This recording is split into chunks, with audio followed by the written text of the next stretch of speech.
guys, my name is Sierra. Welcome back to my channel. Today I'm here with my mom. You've probably seen her on my channel before. We did another Q&A last time and you guys really enjoyed it. So I'm here to ask my mom some interview questions about me growing up.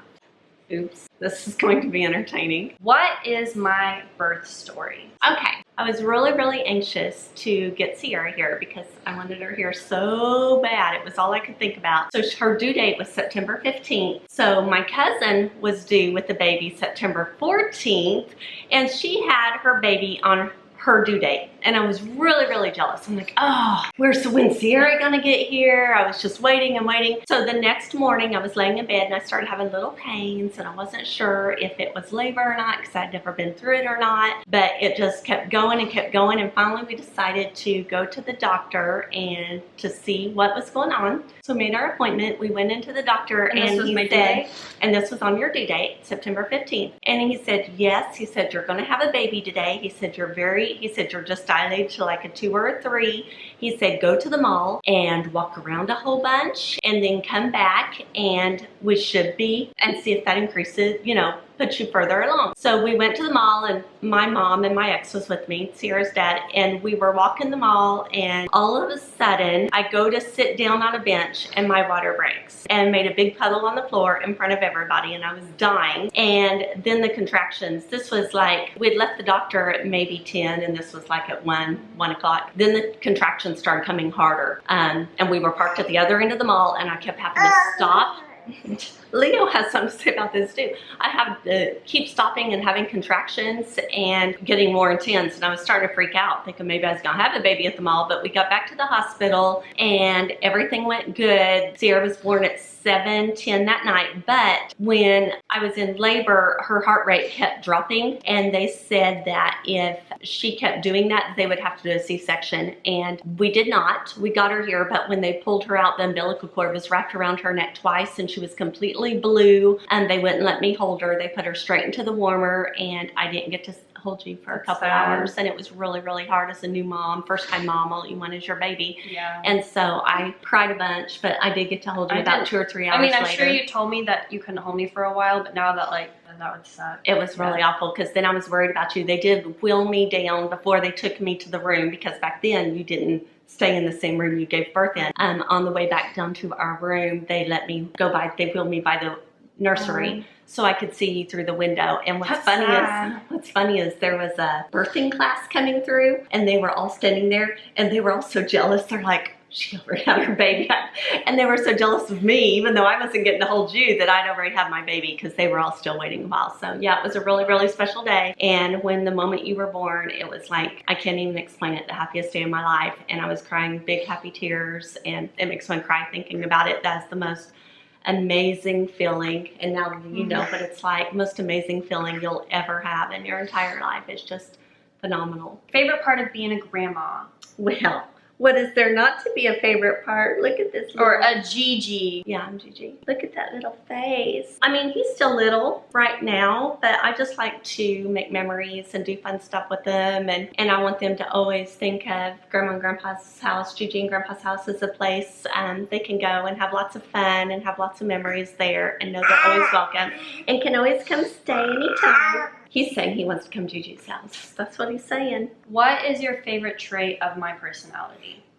Oh Lord, I think my favorite trait, it was a kind of a negative trait when you were growing up, but I think it's turned out to be a very positive thing. Is you were so stubborn growing up. You couldn't tell you anything. You couldn't. I mean, you were horrible. I mean, she was really a strong-willed child and really hard. But now that she's an adult, I think it's helped you because you're very self-resilient, and you don't let anybody walk on you or take advantage of you, and I think it's really good. How do you think we are alike? You and I really don't think we're very much alike at all. I think we both like to shop and we like to fix up, but really, other than that, I mean, how do you think we're alike? Let's switch that question around to you. I feel like if I had to say one thing about you, like your best trait, it's that you're really hardworking and you really like your job and stuff. And I think that goes back to like when I want something, or like when you want something, like, so if we really want something, like truly want it, nothing will stop us. Like we will get that. And I feel like that's something we have similar. Like if we want something bad enough, we do get to that point where we achieve that. You know what I mean? That's good.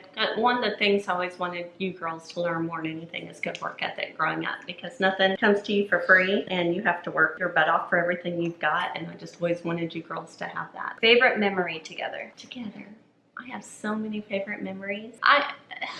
Don't even know where to start. I think one of my favorite memories was when your papa had the store. Sierra, everybody knew who Sierra was. They would come in and they would look for you, and she ran the show. And so she would always be singing. You would sing Teletubbies. You had a little toy microphone that stood on a stand, and you would sing for everybody that came in the door. And everybody's like, wow, because you were Miss Personality even back then. So everybody's like, wow, she's really something. And you would just sing. And one of my favorite memories is you singing Somewhere Over the Rainbow in your sweet little voice, because that was her favorite. How was I potty trained? Oh, Sierra pretty much potty trained herself. She was always doing everything really early. She walked at 7 months. That's really early. Yeah, well, you never crawled. Oh, you never crawled, and you I went heard straight that's to. not a good thing, not crawling. No, they say it's better if you crawl, but I was just always so, Whoa, but I didn't know that. You were pulling yourself up and you were walking by the time you were 8 months. By the time you were full 8 months, you were walking. But she just did everything really, really early. You were talking super early, full sentences, and I think partly was you weren't around other kids, other than your cousins sometimes. And then it was funny because you were 11 months old. So you weren't ready to potty train yet. You hadn't even had your first birthday yet. 11 months, and I had went to the store and I got a potty chair and I just put it in the bathroom just to, have it there for when we start potty training. And I was thinking, because you did everything early, I figured on your birthday. And it's good just to have it around and introduce it. And I figured on your birthday we would start trying was the plan. That's still even just a year is really early. Yeah, but you were so early on everything. And I was in the kitchen and you came in there, you came toddling in there, your little bitty self. And you said, Mommy, I pee-pee. And I went, what? I pee-pee. And we went to the bathroom and she had peed in her potty. I never told her to. She never had an accident after that. The only accident she ever had after that, one time. I actually remember this. You remember? It was very traumatic for me. This was awful. We were staying with my mom and dad. The part I remember is being behind the door. Yeah, I guess she had messed her pants and she knew that was a bad thing. And you were probably 14 months old at the time. No, wow, you just I can't remember. You were probably. I can't believe I can remember this. I can either. You might have been this just a year old. This is probably my first memory. I bet it was. So anyways, we couldn't find Sierra. She couldn't find her. I started looking for her. Yeah, I realized I hadn't seen you in a couple minutes, because you're always right there. And I'm thinking, where'd Sierra go? And I start looking for you and couldn't find you anywhere. And I start worrying. Like, I'm looking, and I didn't open up bedrooms where they were dark because I didn't think you would go in the dark because you were kind of scared of the dark. But Leo, Papa went outside. He's running around the house. We're looking for you everywhere. I'm starting to cry. I'm getting all upset because I'm thinking, oh my gosh. And then I just started going through every room because there was no reason for you. You couldn't open up the door. You weren't tall enough. So I started going through every room methodically. It must have been scary. It was really scary as a parent. It's terrifying. And I opened up the door to that little bitty bedroom that now is a closet. And I looked and I was like, Sierra, come out. Please, come out. Talk to Mama. And all of a sudden I heard a little noise. And I looked behind the door and you were crouched in behind the door. And you had poopy pants. And you're like, I'm sorry. I'm so sorry. And you were crying. And I was like, it's okay. Because it was the only accident you ever had. How do you feel like my teen life, because it was so hard and traumatic, has changed now?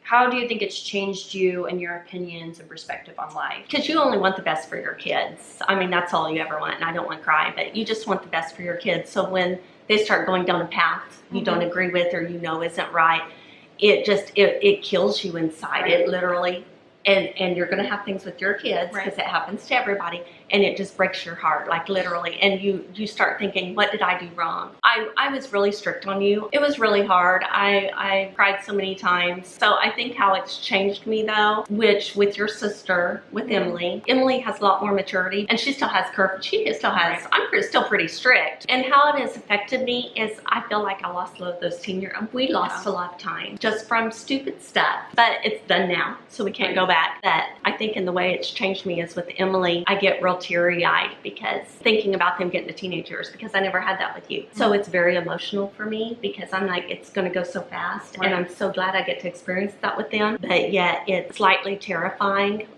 I feel like I have PTSD from that time. Probably do. I really do. I feel like I have PTSD from that time because it bothers me a lot and I worry a lot. I'm just enjoying every second and hopefully it goes smoothly and we keep going the way we're going. So right now it's really good.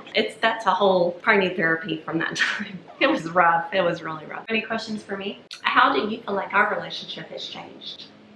I feel like also during my teenage years, you were also going through a lot because you were kind of, you know, having the stuff with dad and stuff like that. So I feel like it was just a stressful time for both of us. And now that like that's all over with, you know, you're happily married. And you know, I finally figured out what I am doing and what I want to do. And I feel like just having like those stresses out, because I mean, not only was that a hard time for me, but it was also a really hard time for you. You know, you were trying to support, you know, being a single mom with 3 girls. Yeah. So I feel like just having those stresses away and like, you know, just being able to focus on our relationship and, you know, your grandchild and stuff. You know what I mean? Yeah, that's on the grandbabies.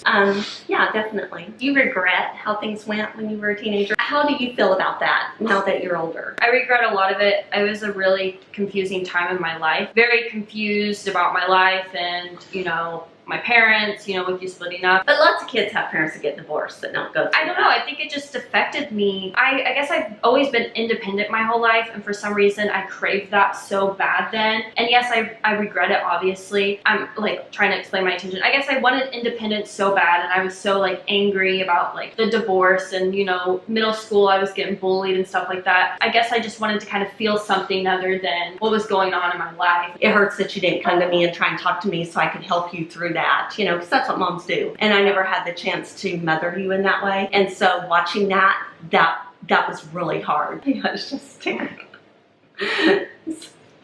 cute. You want to end with a positive note or any advice you would give to any parents who may be not connecting with their teenager and not really sure what to do? Well, I don't feel like I succeed very well with that. My advice would be for the kids, listen to your parents. They know more than what they seem. I know they seem like idiots and you don't want to, but there's a lot of wisdom there that you could learn a lot from. Listen to your parents and grandparents because they're just trying to help you and they love you. And if there's ever anything that you have problems with or something you're going through, go to them and talk to them. They're not going to necessarily be mad at you or be angry at you. They want to help you. That's what we're here for. That's why we're your parents. And if you want to see more videos with my mom, let me know what you want us to talk or discuss. She's really good with advice, and even though she never took it, I'm good with advice. But I will see you guys later next week. Bye!